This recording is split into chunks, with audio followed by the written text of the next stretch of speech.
Finally Realme 16 Pro Plus കയ്യിൽ കിട്ടിയിട്ടുണ്ട്. Unbox ചെയ്ത് കാണിച്ചു തരാം കേട്ടോ. ബോക്സ് ഓപ്പൺ ആക്കുമ്പോൾ ഏറ്റവും ടോപ്പിൽ പേപ്പർ ലൈറ്റ് വരെ ഇത് കൊടുത്തിട്ടുണ്ട്. അതുപോലെ തന്നെ ഫോൺ ഇവിടെ ഉണ്ട്, ഫോൺ ഇവിടെ മാറ്റി വെക്കാം.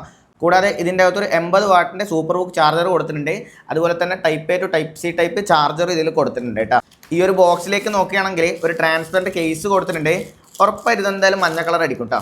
അതുപോലെ തന്നെ ഫോണിന് ഒട്ടിക്കാനില്ല, അത് പ്രൊട്ടക്ഷൻ കിട്ടാൻ വേണ്ടിയിട്ടുള്ള ഒരു സ്റ്റിക്കറും ഇതിനകത്ത് കൊടുത്തിട്ടുണ്ട് കേട്ടോ. ഫോണിലേക്ക് വരികയാണെന്നുണ്ടെങ്കിൽ നല്ലൊരു സൂപ്പർ കൂൾ ഡിസൈനിലാണ് സാധനം വന്നിട്ടുള്ളത്. കാണുമ്പോൾ ഒരു മാറ്റ് ഫിനിഷോട് കൂടി, അത് ലെതർ ടൈപ്പാണെന്ന് തോന്നും, പക്ഷേ സാധനം ലെതർ അല്ല കേട്ടോ.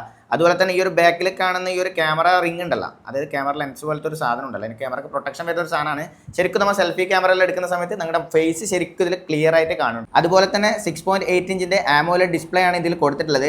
144 ഹെർട്സിൻ്റെ റിഫ്രഷ് റേറ്റും ഗൊറില്ല ഗ്ലാസിൻ്റെ പ്രൊട്ടക്ഷനും ഈ ഒരു ഡിസ്പ്ലേക്ക് കൊടുത്തിട്ടുണ്ട്.